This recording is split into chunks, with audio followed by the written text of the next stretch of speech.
আমরা জীবনভর রোজা রাখছি, আমরা নিজেদের হিসাবটা নিজে কতটুকু নিয়েছি। ইমানের আবেগ হয়তো বা আছে, কিন্তু হিসাব নেওয়ার যে বিষয়টা, নিজের হিসাব নিজে,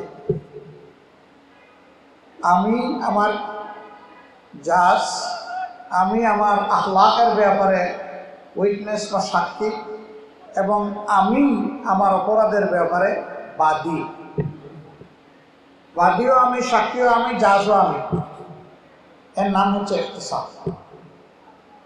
এইভাবে যারা জীবন গঠন করতে পারবে তারাই আলহামদুলিল্লাহ সার্থক জীবন গঠন করবে। আল্লাহ তাআলা যে কয়টা ইবাদতকে মৌলিকভাবে ফোর্স করেছেন তার মধ্যে সিয়াম একটি। এটি হচ্ছে মানুষের বদনী ইবাদত, এটি হচ্ছে গোপন ইবাদত।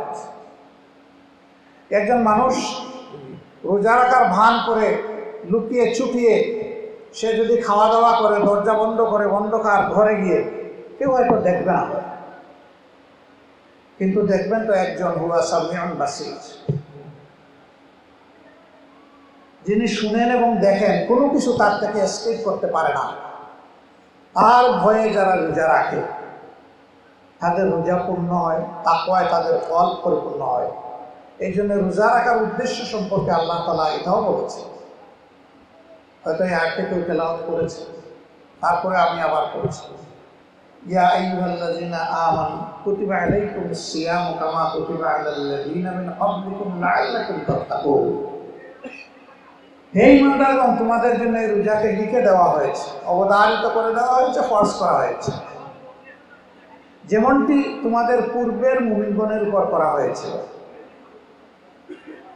তা এই কারণে করা হয়েছে যে সম্ভবত এই সিয়াম পালনের মাধ্যমে তোমরা তাকওয়ার নীতি অবলম্বন করবে। তাকওয়া হচ্ছে ওই জিনিস, আল্লাহর একজন বান্দা কিংবা বান্দি সর্বাবস্থায় স্মরণে রাখবে যে আমি যা চিন্তা করি, আমি যা ঠোঁট দিয়ে প্রকাশ করি, আর আমি যা হাত পা দিয়ে করি, আমি যা চোখ দিয়ে দেখি, আমি যা কান দিয়ে শুনি, এই সব কিছু একজন দেখছেন, তাকে ফাঁকি দেওয়ার কোনো উপায় নেই। অতএব তিনি যা পছন্দ করেন আমি তাই চিন্তা করব, আমি তাই বলবো, আমি তাই করব, আমি তা দেখব, আমি তা শুনব। কিন্তু সেই মহান সত্তা আল্লাহ রাব্বুল আলামিন যা অপছন্দ করেন তা আমি চিন্তাও করব না, আমি বলবও না, আমি করবও না, আমি দেখবও না, আমি শুনবও না। এইভাবে নিজের জীবনের কার্যক্রম যিনি সাজাতে পারবেন তিনি সত্যিকার অর্থের মুত্তাকি। আমাদের একটা মুত্তাকির ধারণা আছে, লম্বা দাড়ি হতে হবে, ভালো লম্বা জুব্বা হতে হবে, হাতে একটা তাসবিহ ঝুলে থাকতে হবে, এবং সবসময় হয়তো বা অথবা বেশিরভাগ সময় তিনি মসজিদে পড়ে থাকবেন, তিনি একজন মুত্তাকি মানুষ। মসজিদে যিনি পড়ে থাকবেন তিনি একজন আবেদ মানুষ, হয়তো বা আল্লাহ ভালো জানেন। মুত্তাকি তার নাম, যিনি জীবনের সমস্ত কাজ স্বাভাবিকভাবে করবেন কিন্তু আল্লাহকে ভয় করে করেন। যিনি মসজিদে পড়ে থাকেন তিনি তো কোনো কাজই করেন না, তো তার তাকওয়ার পরীক্ষাটা হবে কীভাবে?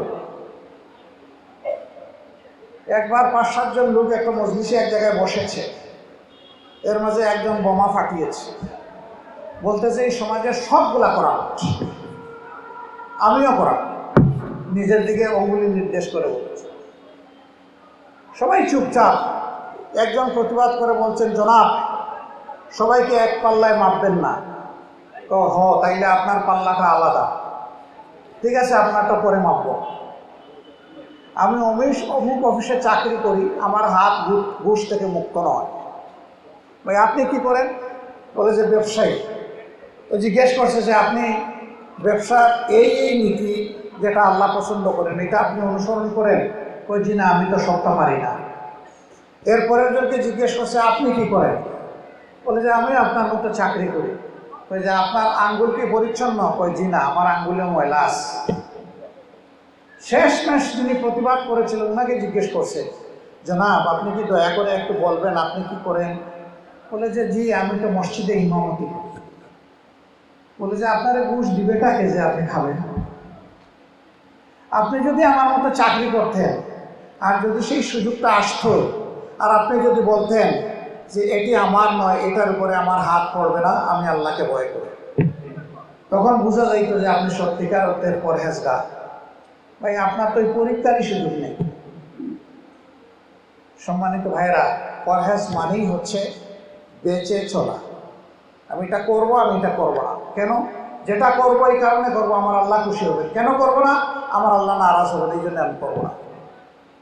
আমার ভাই এখানে একটু জাকাতের দিকে ইঙ্গিত দিয়েছেন। এটা হচ্ছে মালের ইবাদত। হজ হচ্ছে জাকাত এবং মালের ইবাদত। সালাত হচ্ছে দেহের ইবাদত। সওম হচ্ছে দেহের ইবাদত, বদনী ইবাদত। এই জাকাতটার মূল মাকসুদটা কি? এই জাকাতের মূল মাকসুদ হচ্ছে সমাজকে একটা ভারসাম্যের জায়গায় নিয়ে আসা, অর্থনৈতিক দিক থেকে। আমাদের এটা একটা মুসলিম দেশ, ৯১% মানুষ আমরা মুসলমান। আজকের এই সমাবেশে যারা উপস্থিত হয়েছেন তারা ওয়েল টু ডু মুসলিমস, তারা স্বাবলম্বী সচ্ছল মুসলিম maximum, acceptance say someone might be or not be, Allah knows best. আমি ধারণা করছি এরা আপনারা সবাই সচ্ছল মানুষ। আমি যদি আমার নিচের দিকে যারা আছে, প্রতিবেশী যারা আছে, রাস্তায় চলতে যাদেরকে দেখি, তাদের দিকে তাকাই, তাহলে দেখবো যে আল্লাহ তাদের তুলনায় আমাকে অনেক ভালো রেখেছে। আলহামদুলিল্লাহ। শুকুর আদায় করবো মুখে, কালিমাত শুকুর বলে আলহামদুলিল্লাহ, কিন্তু প্রকৃত শুকুর আদায় হবে যদি দেখি আমার কোনো প্রতিবেশী কষ্টের মধ্যে আছে, তার খোঁজ নিয়ে তার কষ্ট দূর করা এবং সে কিভাবে সম্মানের সাথে খেয়ে বেঁচে চলতে পারে তার একটা ব্যবস্থা করা। জাকাতের অর্থ এটি নয়, মকসুদ এটি নয় যে বাজারের এভারেজ মূল্যের অথবা বিলো এভারেজ কোয়ালিটির কিছু কাপড় কিনে কিছু শাড়ি এবং লুঙ্গি বিতরণ করা হবে। আল্লাহর কসম, আমি জাকাতের মকসুদ এইটা একেবারেই বুঝি না। এটার জন্য জাকাত নয়, এটা একটা ইলজিক্যাল ম্যাটার, অযৌক্তিক বিষয়। একজন মানুষ দাঁড়ে দাঁড়ে হাত পেতে হয়তো ১০০টা শাড়ি পাইল, ৫০টা লুঙ্গি পাইল। একজন মানুষের বছরে কয়টা শাড়ি কয়টা লুঙ্গির দরকার পড়ে? একটা বা দুইটা, তিনটা বা চারটা ম্যাক্সিমাম। তো বাকিগুলা কি করবে সে?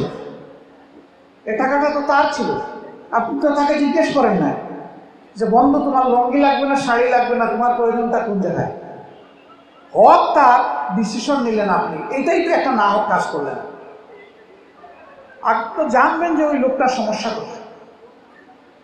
আল্লাহর হাবিব বলেছেন তোমরা জাকাত এমনভাবে মানুষকে দাও যাতে ওই নিচের হাতটা আর দ্বিতীয়বার নিচের হাত না থাকে, পরবর্তী পর্যায়ে ওইটা যেন উপরের হাত হয়ে যায়। আল্লাহু আকবার।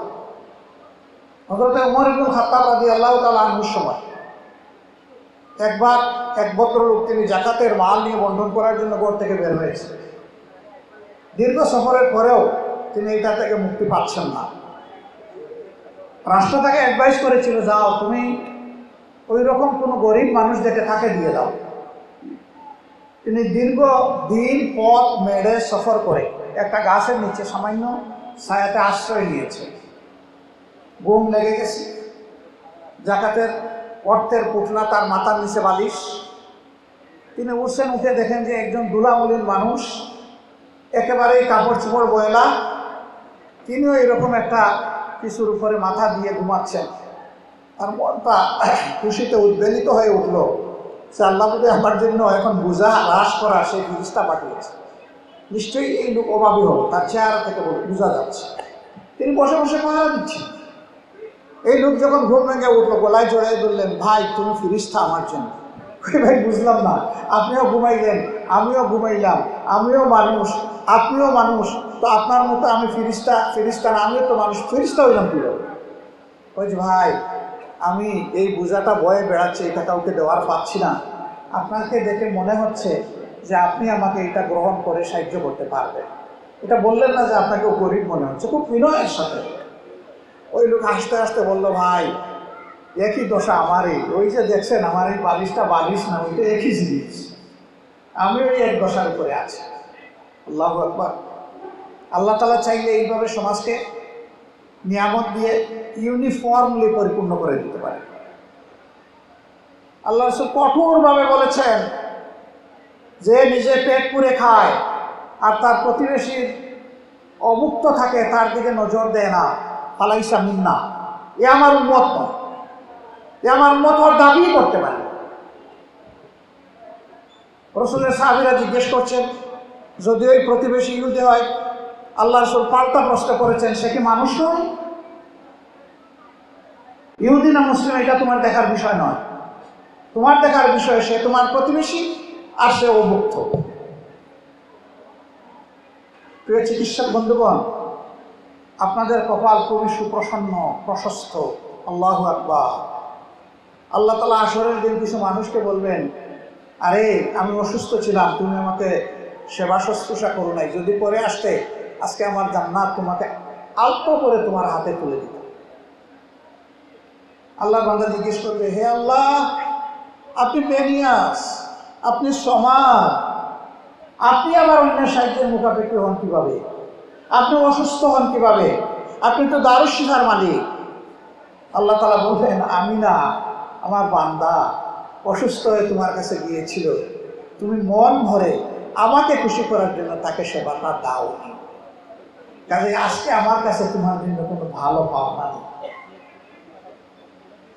উল্টা দিকে যে দিবেন এইটাকে তার রিজেকের উসিলা মনে না করে আল্লাহর পক্ষ থেকে নেক আমলের একটা উপহার মনে করে যিনি কবুল করবেন এবং তার রোগীকে তিনি সেইভাবে কাউন্সিলিং করবেন, তাকে সময় দিবেন, তার জন্য দোয়া করবেন, তাকে উপযুক্ত চিকিৎসা দেবেন এবং সে যদি স্বাবলম্বী না হয় কিছু সহযোগিতা করেও পাঠাবেন। আজকের এই মজলিসে আমার বিশ্বাস আমাদের ইদ্রিস ভাই যদি সুস্থ থাকতেন তিনি উপস্থিত থাকতেন। তিনি এখন জীবিত কিন্তু পড়ে আসেন বিছানায়। তার চেম্বারের উপরে লেখা ছিল তিনি যেদিকে বসা তার পিঠের দিকে। আপনি যদি সচ্ছল না হন লজ্জা করবেন না, আমাকে ইঙ্গিতে বলবেন, ইশারা দিন, আপনাকে ফি দিতে হবে না। অনেকে সেই রকম ইশারা করত, তিনি জেনে নিতেন যে এখন ফেরত যাওয়ার ভাড়া আছে কিনা, ঔষধ কিনতে পারবে কিনা। আলহামদুলিল্লাহ তিনি সাপোর্টটা দিতেন। আমরা লোক পাঠাইতাম মফস্বল থেকে তার কাছে, ফিরে গিয়ে বলতে ভাই ওনাকে দেখা মাত্র অর্ধেক রোগ আমার চলে গেছে, আর বাকিটা ইনশাল্লাহ আল্লাহ চাইলে উনি যে চিকিৎসা দিয়েছেন আশা করি আমি শিফা পাব। তিনি তো ফকির হয়ে যাননি, তিনি তো আলহামদুলিল্লাহ সচ্ছল ছিলেন, খুবই সচ্ছল ছিলেন। আল্লাহ তাআলা এইভাবেই রিজেকে বারাকা দিয়ে দেন। যাকাতের এই টাকা বিভিন্ন সংস্থা গ্রহণ করে, যেহেতু আমাদের দেশে ইসলামী সরকার নেই, ইসলামী সরকার না থাকার কারণে জাকাতের টাকা অন্তত মানুষ সরকারকে দিতে চায় না, যে তার এই টাকাটা জাকাতের নির্ধারিত 8টা খাতে ব্যয় হওয়ার গ্যারান্টি থাকবে কিনা এই ভয়ে দেয় না। অন্যান্য সংস্থাগুলো নেয়, আমরা যে সংগঠনটা করি আমাদেরকেও যারা দেন তাদের এই আমানত আমরাও গ্রহণ করি, তবে আমরা কারো উপর ইনফ্লুয়েন্স খাটাই না, জোর করি না। আমরা এতটুকু বলি যে আপনি যদি আমাদেরকে এই আমানতের দায়িত্ব দেন, আপনার আদায় করার কারণে আপনি সওয়াব পাবেন, আর আমরা বাস্তবায়নের কারণে আপনাদের উসিলায় একটু সওয়াব পাব। আমরা চেষ্টা করব আপনাদের আমানত হকদারের কাছে কোনো কম বেশ ছাড়া যথাযথভাবে পৌঁছানো। এরপরে যদি আমাদের জ্ঞানের অভাবে কোনো ভুল হয়ে যায় আল্লাহর কাছে মাফ চাই, কিন্তু স্বেচ্ছায় সব জ্ঞানে এই জাকাতের টাকা এটা আগুন, এই আগুনে আমরা হাত দিই না, দিব না। এটা যার পাওনা তার কাছে আমরা পৌঁছে দেওয়ার চেষ্টা করি। আর আমাদের পদ্ধতিটাই হচ্ছে যে ওই পদ্ধতি যেটা আল্লাহ রাসূল বলেছেন, যাকে একবার জীবনে দিবা তার জন্য দ্বিতীয়বার আর কারো কাছে হাত পাততে না হয়, এমনভাবে তাকে একটা কিছু করে দাও। আমরা ওইটাই চেষ্টা করি। তাকে পয়সা দিয়ে আমরা বসে থাকি না, তাকে তদারকি করি, সঙ্গ দিই যে সে প্রপারলি এটা ইউটিলাইজ করেছে নাকি এটা ফান্ড ডাইভার্ট করে অন্য কিছু করে ফেলেছে। আমরা বিশ্বাস করি এইভাবে একজন অসচ্ছল লোক যদি জাকাতকে পরিপূর্ণ আমানতদারির সাথে তিনি যদি গ্রহণ করেন, ইনশাআল্লাহ আল্লাহ রাসূলের কথা সত্য যে দ্বিতীয়বার তাকে আর হাত পাততে হবে না। আমরা বিষয়গুলোকে এইভাবেই হ্যান্ডেল করার চেষ্টা করি। তারপরেও আপনাদের আস্থার বেস্ট জায়গা যেটা সেখানেই দেওয়ার জন্য আমরা অনুরোধ করব, কিন্তু আল্লাহর রাস্তায় হাত জোড় করে অনুরোধ করব শাড়ি এবং লুঙ্গি বিতরণ করবেন না। 20 টাকা, 100 টাকা, 50 টাকা দিবেন না। এ দিয়ে সে স্বাবলম্বী হবে না, জাকাতের মকসুদ পূরণ হবে না, আল্লাহ রসুল যে সুসংবাদ দিয়েছেন ওইটা বাস্তবায়ন হবে। হ্যাঁ, আপনার কোনো নিকটাত্মীয়, আপনি লজ্জা পাচ্ছেন তাকে এইভাবে পুনর্বাসন করতে, কিভাবে বলেন, কিভাবে না, দেন, আমাদেরকে দায়িত্ব দেন, আমরা আপনার খামলা হিসাবে কাজ করে দেবো ইনশাআল্লাহ। তদারকিও করব, সব কিছু করবে। আপনাদের সাথে আমরাও আল্লাহর দরবার থেকে কিছু পাওয়ার আশায় করি, এবং বড় টার্গেট থাকবে সমাজটাকে যেন আমাদের দারিদ্র নিয়ে চলে। এই পথে আসলে সম্ভব, যখন ইসলামী রাষ্ট্র পূর্ণাঙ্গ কায়েম হবে। আমরা যেটা করি এটা একটা অংশ, এটা একটা পার্শ্বিয়াল হিসাবে, এই দিয়ে ওই মূল মকসুদটা পূরণ হবে।